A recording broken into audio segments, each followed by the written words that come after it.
Rentrons, si vous le voulez bien, dans toutes les fibres de la société, les enfants, les personnes âgées et les autres en activité. Elles sont également très nombreuses. Comment porter la prévention jusqu'à toutes ces populations-là? 3 personnalités pour évoquer ce sujet.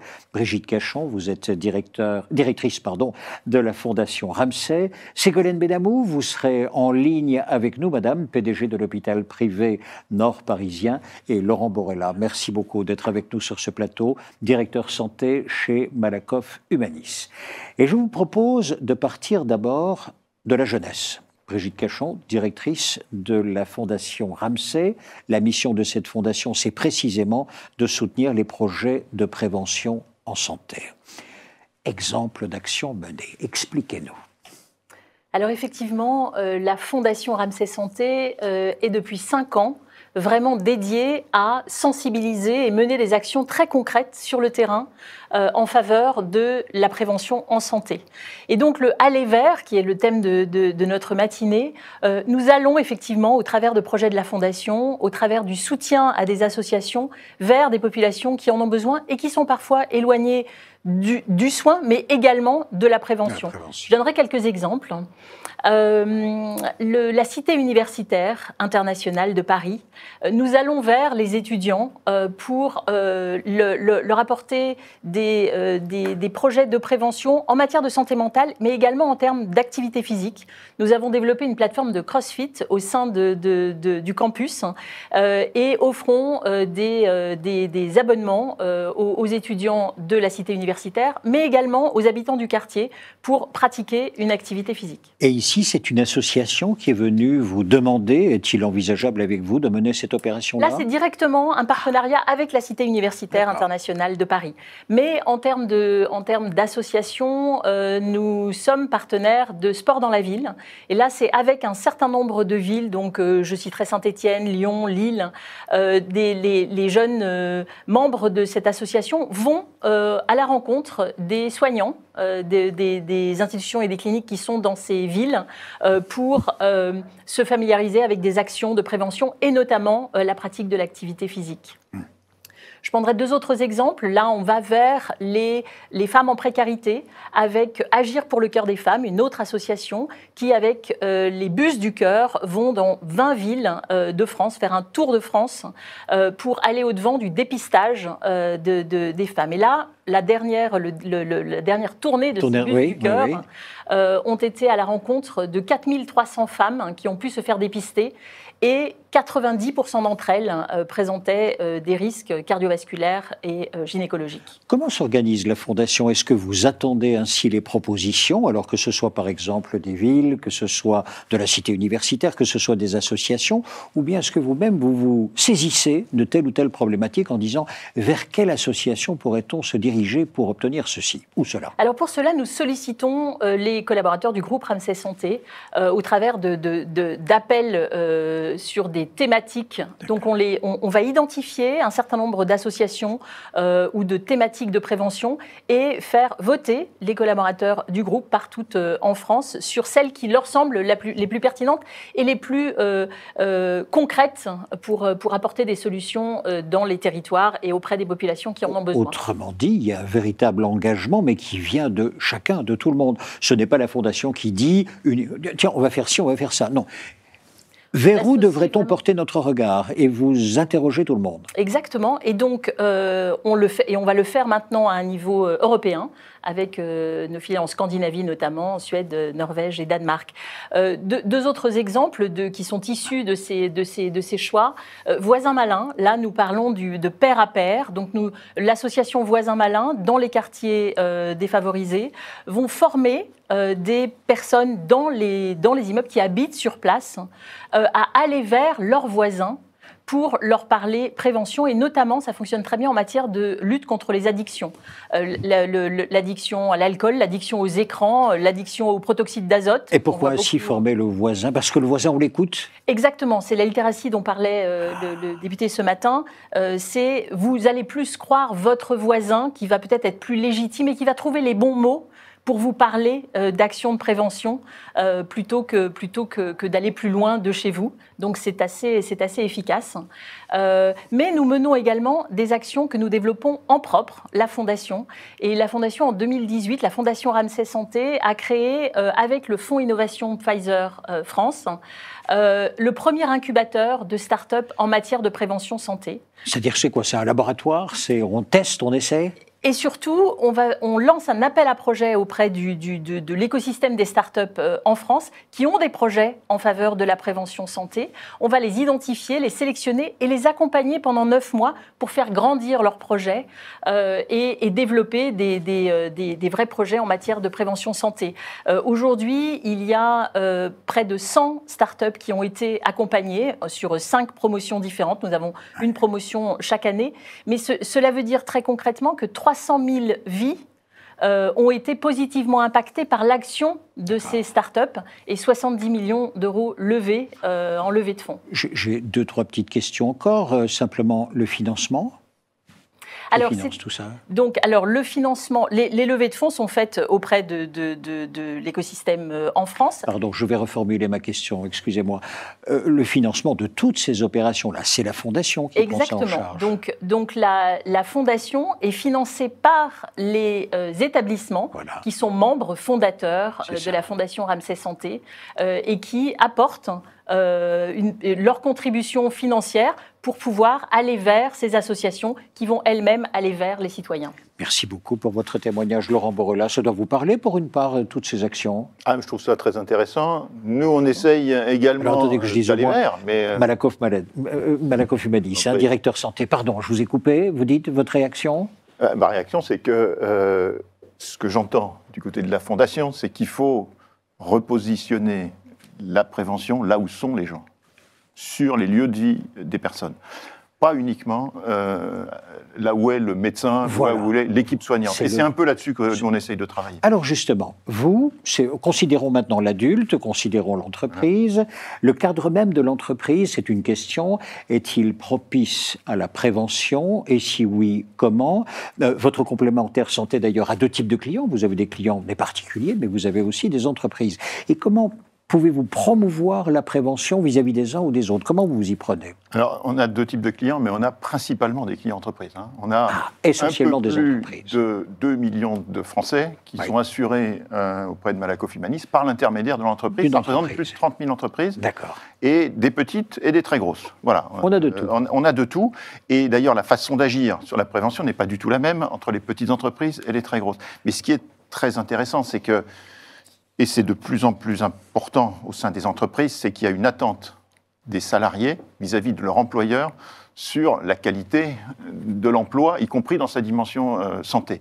Et il y a une attente des employeurs d'être plus performants sur la protection ou la préservation de la santé des salariés, parce que vous savez qu'il y a des sujets de recrutement, il y a des sujets de marque employeur. Aujourd'hui, c'est compliqué de recruter des jeunes, etc. Et donc, les employeurs cherchent à mettre en place des actions de promotion de la santé auprès de leurs salariés, à la fois pour la motivation, pour lutter contre l'absentéisme et pour, répondre à leurs ambitions, responsabilités sociales, environnementales. Et on va les aider. Alors voilà, mais comment les aidez-vous? Alors, on les aide, nous, sur un concept de prévention. Enfin, là, je vais revenir un tout petit peu plus fondamentalement sur le sujet. C'est-à-dire, ce qu'on pense chez Malakoff Humanis, c'est qu'il faut utiliser les outils, c'est pour ça que j'étais intéressé sur le dernier point de la présentation de ma collègue, là, sur le côté incubateur de start-up. On travaille beaucoup en open innovation avec des start-up. Je pense qu'aujourd'hui, le digital, l'IA, la data sont des domaines sur lesquels on peut accélérer la prévention de façon très forte. Donc ce qu'on essaye de faire, nous, c'est de construire, et on a un programme en particulier qui s'appelle Bilan Cardio, autour de la détection des risques cardio-métaboliques, de marier le digital et l'IA, et de marier l'humain. Donc ce qu'on appelle des programmes Figito.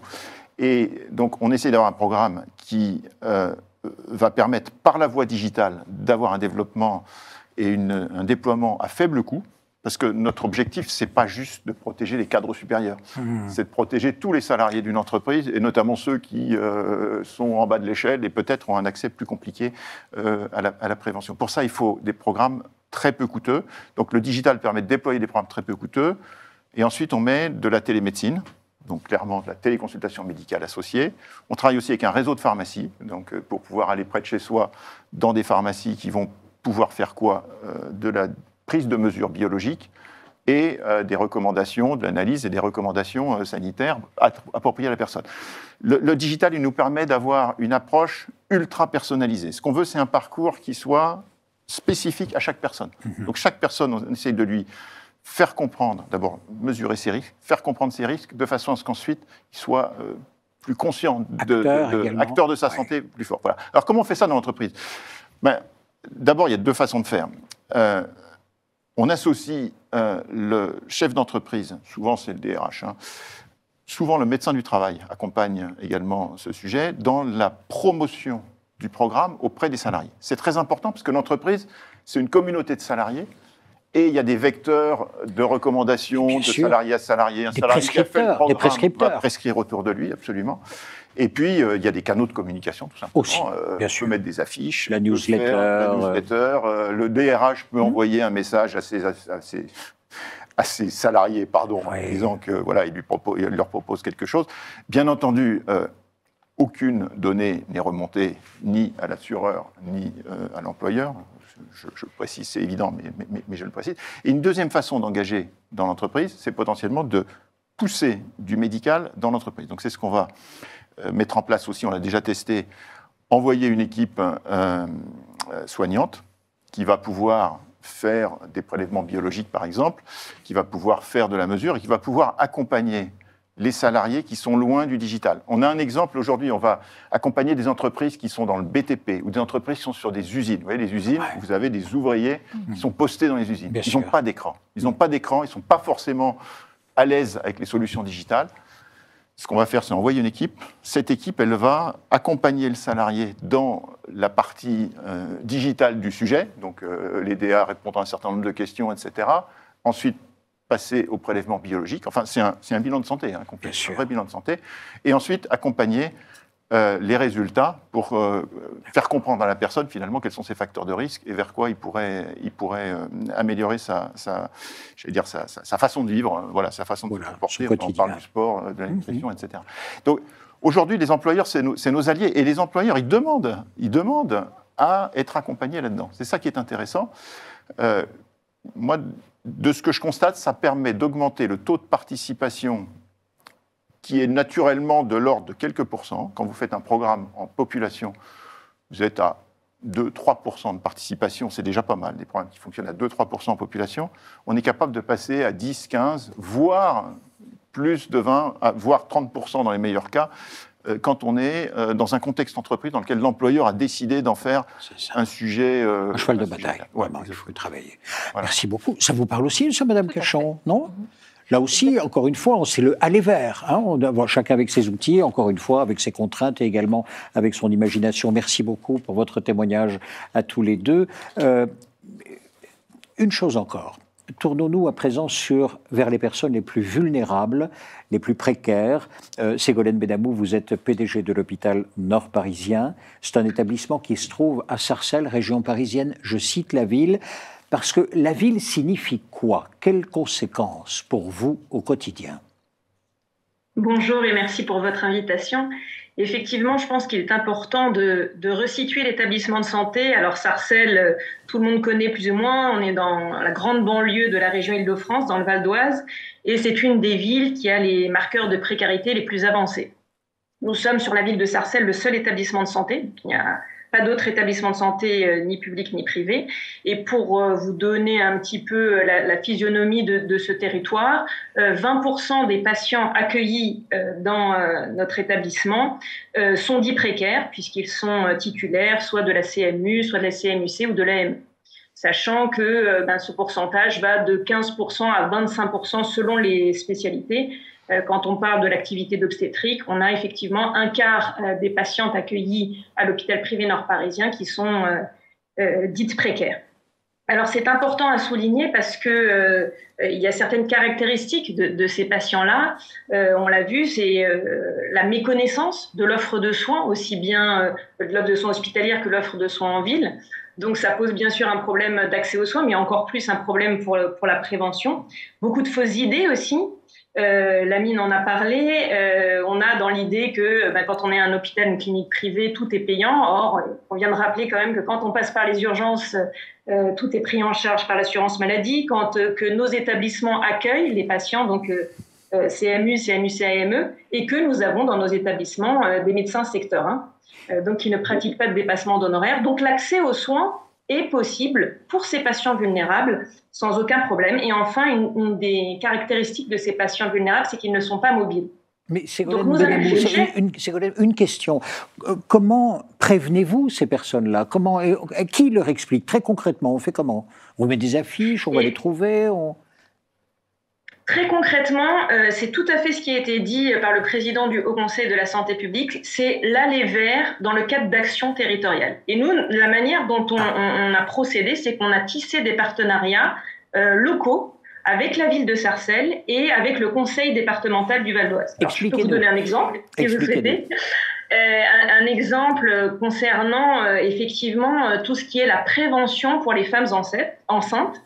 Nous avons signé une convention avec le conseil départemental du Val d'Oise pour que nos sages-femmes de la maternité interviennent dans les PMI de notre territoire de santé. Très concrètement, ça veut dire que toutes les semaines, 3 à 4 jours par semaine, nos sages-femmes vont dans les PMI pour réaliser ce qu'on appelle l'entretien prénatal précoce, c'est-à-dire au 4e mois de grossesse, qui permet de pouvoir détecter les besoins des femmes enceintes et de pouvoir organiser la prise en charge de ces besoins et le suivi de grossesse. C'est vraiment un lieu privilégié de prévention pour faire passer les informations nécessaires et pouvoir orienter les femmes en fonction de leurs besoins vers les professionnels de santé les plus adéquates. Donc ça nous a vraiment permis cette action de pouvoir justement aller vers ces populations qui ne vont pas forcément vers nous.